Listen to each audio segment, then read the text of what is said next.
bonjour et bienvenue dans ce deuxième numéro de Bubble Time. Et non pas Bubble Time, on va parler comics et pas Poisson Rouge, n'est-ce pas Damien?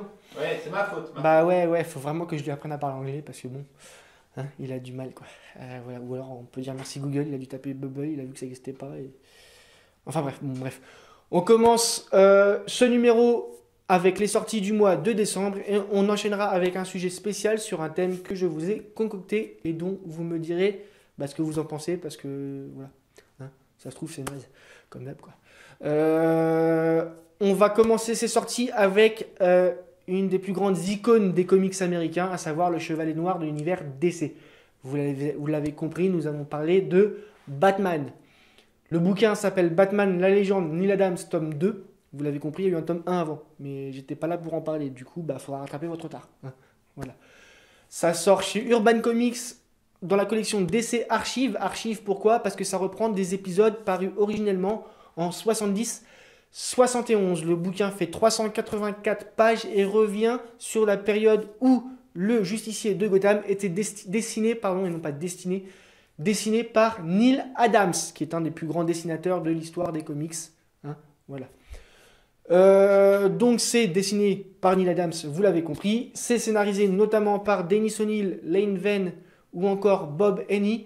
Et au cœur de ces épisodes, vous pourrez notamment voir la première apparition de Ra's al Ghul, qu'on a vu récemment aux côtés du Green Arrow dans la série Arrow.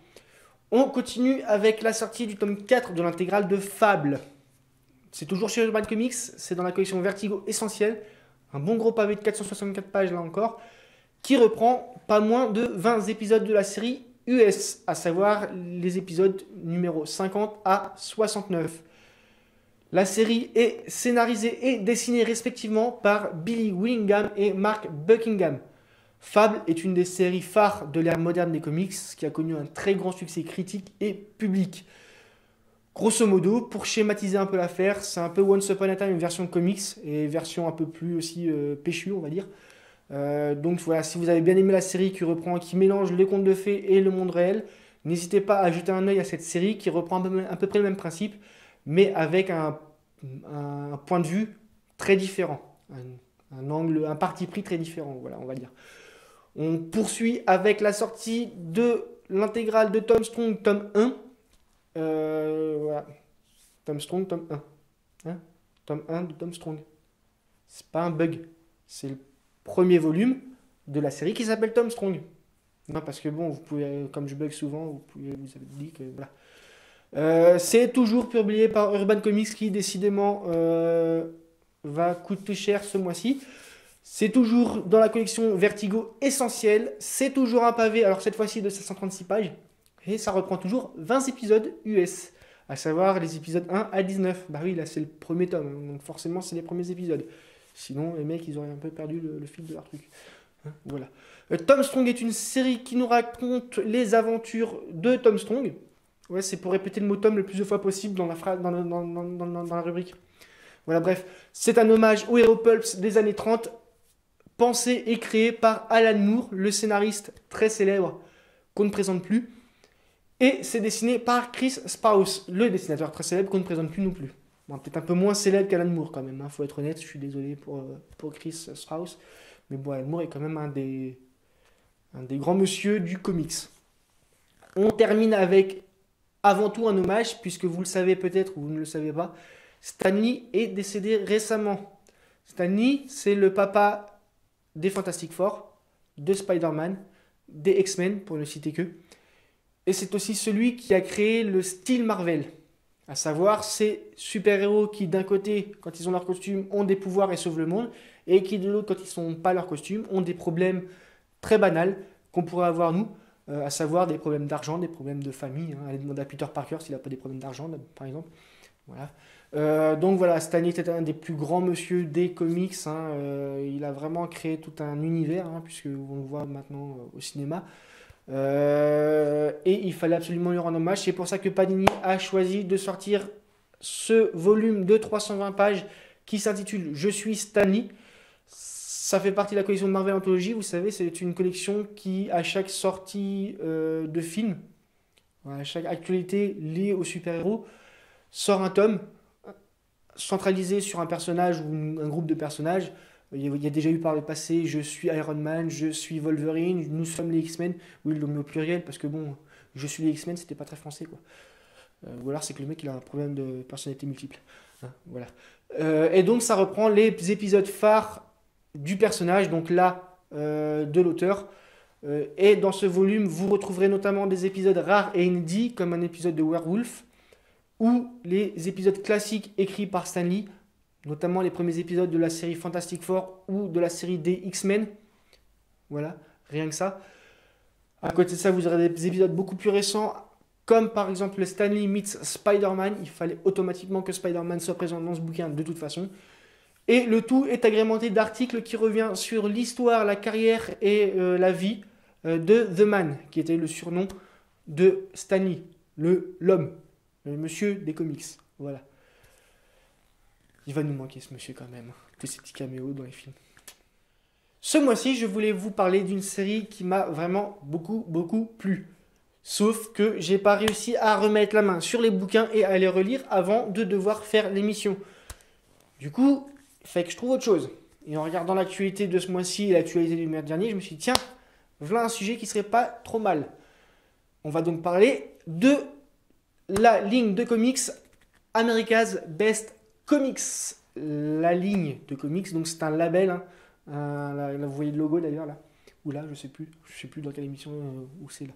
Bref, America's Best Comics est le nom d'un label, d'une collection qui avait été éditée à l'époque par Wildstorm, qui était alors affilié à l'éditeur Image Comics et qui était dirigé par Jimmy, un grand monsieur des comics là encore une fois.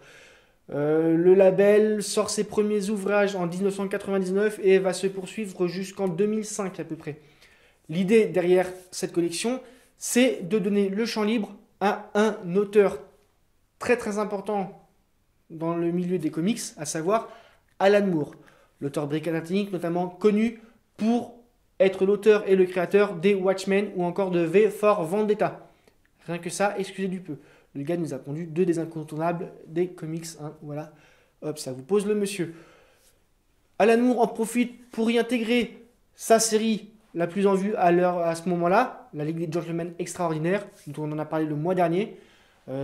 Pour rappel, c'est un regroupement de figures emblématiques de la littérature dans l'Angleterre victorienne qui se ligue, ça s'appelle la Ligue, c'est pour ça que j'ai trouvé ce mot, classe, hein, pour faire face à des menaces qui pèsent sur le monde, sur Londres, bref, là où ils sont, quoi. Voilà.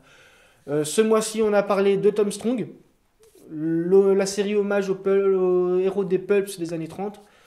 Voilà, donc on ne revient pas trop dessus non plus, puisqu'on en a parlé avant. Et sur ce label, il y avait deux autres séries phares, à savoir Top 10, qui nous racontait la vie d'un commissariat de police dans une ville où tout le monde a des super pouvoirs. Imaginez le bazar. Surtout que bon, il fallait en trouver des pouvoirs. Hein. Il s'est creusé la tête, je pense, pour trouver certains trucs, parce que waouh, il a été les chercher loin. Ouais, voilà. Une série qui m'avait bien accroché à l'époque, mais qui avait été très difficile à suivre, puisqu'elle sortait de manière très irrégulière, et souvent avec des mini-séries qui venaient entrecouper la série principale. Et la dernière série à avoir vu le jour sous ce label, c'est Promethea. Promethea qui a permis à Alan Moore de traiter de la magie avec sa façon de voir les choses. Je vous laisse imaginer ce que ça peut donner. Il n'y a qu'à voir la tête d'Alan Moore. Vous pouvez comprendre que, sans être méchant, le monsieur avait des idées très précises sur la magie. Et surtout, si vous êtes fan de magie et de mythologie, n'hésitez pas à aller y jeter un œil parce que la série en est bourrée. C'est très dense, très bien foutu. Et tiens, d'ailleurs, la prochaine fois que quelqu'un vous dit que les comics c'est fait que pour les enfants, foutez-lui ça sous le nez et vous allez voir que dans 2 secondes après, il va venir vous dire pardon. Obligé. Parce que si là vous me dites que Promethea c'est que pour les enfants, votre enfant, faut que vous me le présentiez parce que je pense qu'il est très intelligent. Très intelligent. Enfin bref, voilà. Aux côtés d'Alan Moore, il y avait bien sûr des dessinateurs de grand talent. Kevin O'Neill, qui était notamment attitré sur la Ligue des Gentlemen Extraordinaires. Chris Sprouse, qui était le dessinateur de Tom Strong. Ou encore J.H. Williams III, je vous le fais autant en anglais, qui était le dessinateur de Promethea. À côté de tout ça, il y avait eu des mini-séries qui étaient venues s'incorporer dans les séries principales, notamment Terra Obscura, qui était plus ou moins inspiré de Tom Strong, qui était une sorte de spin-off de Tom Strong, pardon, voilà. Voilà, le label a poursuivi sa petite vie jusqu'en 2005, malgré le rachat de Wildstorm par DC Comics. En effet, Alan Moore avait eu déjà des problèmes avec DC Comics et avait juré de ne plus jamais travailler avec eux.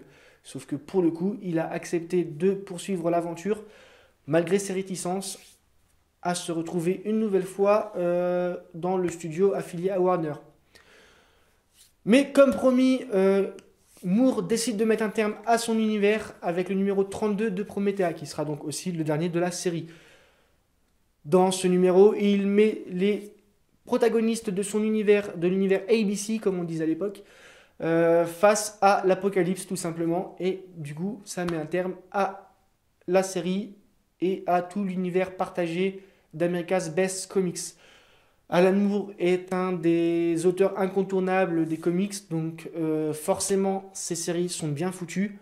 Il n'y a qu'à voir la Ligue des Gentlemen Extraordinaires pour s'en convaincre. Hein, voilà. À l'époque, j'avais loupé Tom Strong, mais là, comme elle ressort, je ne vais pas me gêner pour aller y jeter un œil. Top 10 m'avait bien plu. Promethea, j'avais eu du mal à accrocher au bout d'un moment.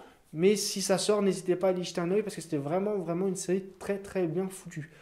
Voilà, sur ces bonnes paroles, je vous souhaite de bonnes lectures durant le mois de décembre en espérant que vous aurez beaucoup de bandes dessinées sous le sapin.